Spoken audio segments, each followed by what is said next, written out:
mohelakar nahinag, nahinag, nahinag.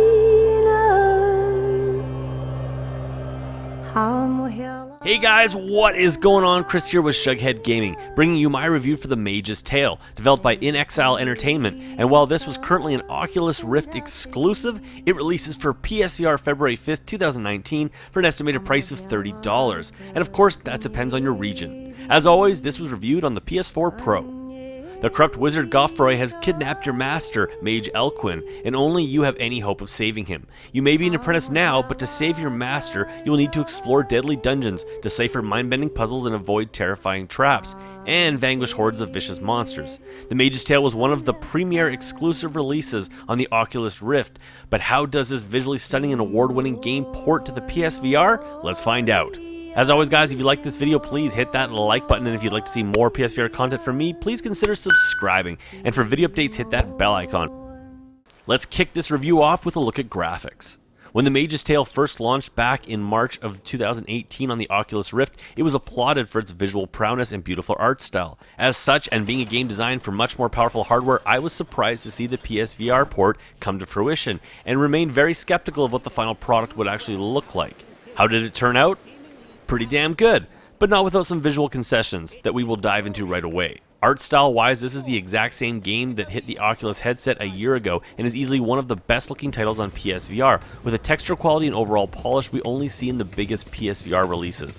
As a fully funded game by Oculus VR, you can tell some real money went into making this game visually stunning and close to on par with what many people new to VR expect VR to actually look like. Many graphical tricks are used, like static lighting baked into the environments instead of a more dynamic use of ambient occlusion, and some very strategic usage, or should I say lack thereof, certain particle effects. However, the overall visual appeal and impressiveness of the game has been retained, and it is a joy to be inside. The one big concession that is immediately apparent when jumping in is the overall drop in graphical fidelity to make everything work on the OG PS4.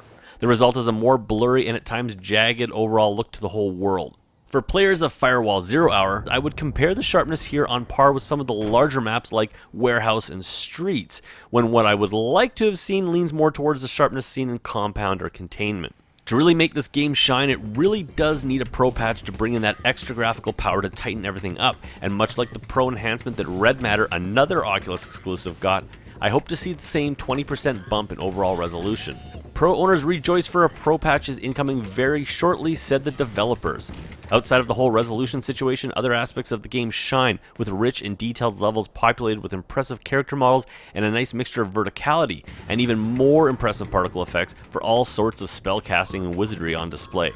I would have liked to see more variation in enemy types and level variation, but what's here is top notch, and despite a few janky animations, it remains a very polished experience. Overall, I found myself adapting to the lower resolution and was instead consistently impressed time after time how fantastic this game came off for PSVR, and stands now as one of the more polished and impressive graphical high points for this headset. Sound is up next.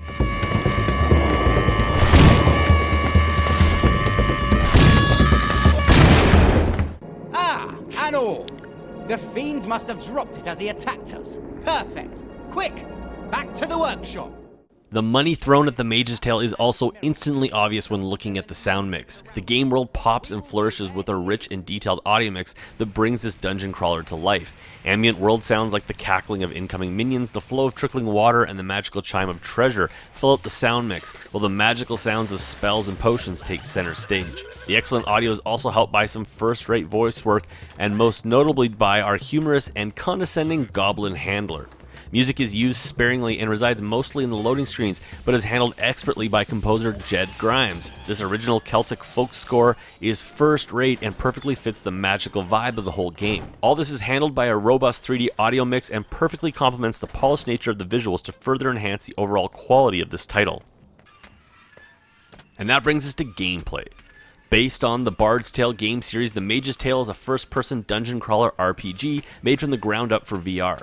Gameplay centers on exploring subterranean passages, solving puzzles, creating powerful spells and potions, and then using them to fight enemies. RPG fans rejoice, we now have something other than Skyrim VR to keep us satisfied. While the Mage's Tale is nowhere near the robust and deep experience that Skyrim was, the 7 to 10 hour campaign and additional game modes should keep you busy for a while. The core hook to the Mage's Tale and that of its real-time combat lies in its potion crafting system. As you progress, you will unlock the usage of 4 main spells: Fireball, Lightning, Wind, and Ice. Spell crafting revolves around augmenting these spells using a collection of ingredients you will find along your travels. Some will be given outright as you progress, while the more interesting ones you will have to scrounge and search for as you progress through the mostly linear dungeon levels, with the best ingredients reserved for standalone puzzle areas often found off the beaten path. While the potion crafting system is admittedly not as robust as I had hoped, it is still tons of fun to step up to your cauldron and combine all sorts of potion modifiers in a trial and error approach, not unlike that found in Zelda Breath of the Wild. Trying new combinations is the key to victory in combat, but mix the wrong things together and watch as the cauldron literally belches your potion back at you. While ranged combat is definitely what the game is designed around, searching for and crafting new ingredients is a close third. Yes, third, as you will find yourself using your newfound elemental spells to solve all sorts of puzzles along your journey. Puzzles found here almost always revolve around your powers or that of other wizardry items, such as the use of crystal balls to reveal hidden secrets. This focus on logic puzzles that are solved by using your spells and world interaction kept puzzles interesting and organic while progressing through the campaign. Some may wish for more difficulty in the puzzles, but I found them just hard enough to keep them from being frustrating, and it kept me aware of my surroundings as I pushed forward. Like I said, combat is of the ranged variety, no melee combat here, and a key gameplay component. Some spells like fireballs are hurled towards at foes, while others like lightning are emitted and aimed at enemies with your hands. 2 move controls are required for the Mage's Tale, as you will be constantly using your hands as you throw things, cast, and interact with the world around you. Targeting is often handled by locking on enemies with your head, but you are also encouraged to freeform your throws or even add seeking ability to your spells for even better accuracy.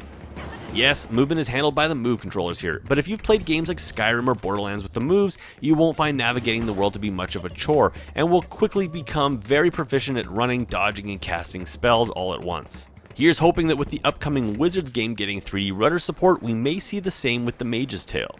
The dreaded stutter movement and click turning from the PC launch is thankfully replaced by full locomotion and smooth turning, with teleportation and click turning now being comfort options for those who need them. In fact, this game actually has some of the quickest VR movement I've ever experienced and was a joy to play with, instead of the majority of games that feel like you're trying to run through a swimming pool. The smooth turning speed was so fast, I actually found myself going to the options and turning it down to half.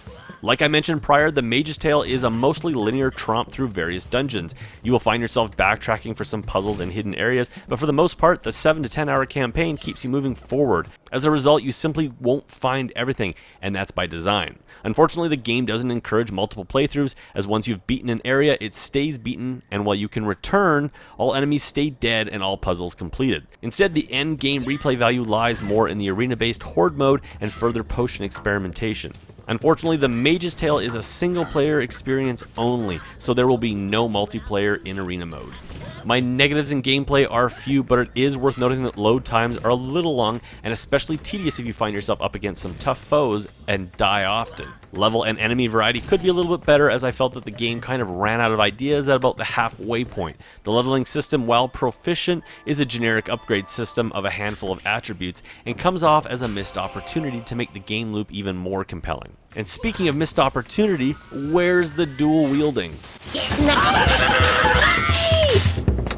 As previously mentioned, the Mage's Tale requires the use of 2 move controllers. Tracking is fantastic and made even more painless with the help of a force grab mechanic for out-of-reach items. And despite a few missed pickups, it worked incredibly well.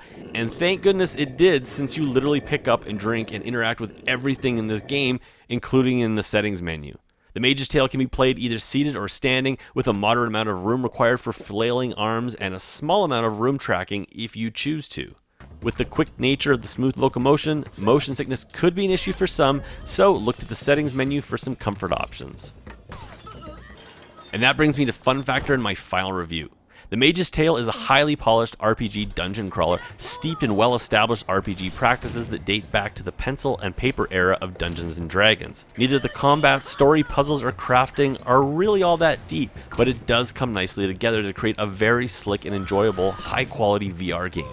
I rate games on a basis of buy, wait for a sale, or burn it to the ground. Despite some missed opportunities and some graphical downgrades on the base version, The Mage's Tale is easily the first must-own PSVR game of 2019, and definitely a buy for me. At $30 US, this is a higher priced game, but the price easily reflects the quality found here. The Mage's Tale, not unlike Resident Evil 7 for the PSVR, is a great representation of what types of games we can expect moving forward when proper money is thrown at VR development. Anyways guys, that's it for me. If you like this video, please hit that like button, and if you'd like to see more PSVR content from me, please consider subscribing, and for video updates, hit that bell icon. And remember, if you want more PSVR news and info, check Shughead Gaming out on Twitter and Facebook. I'll catch you guys in my next video.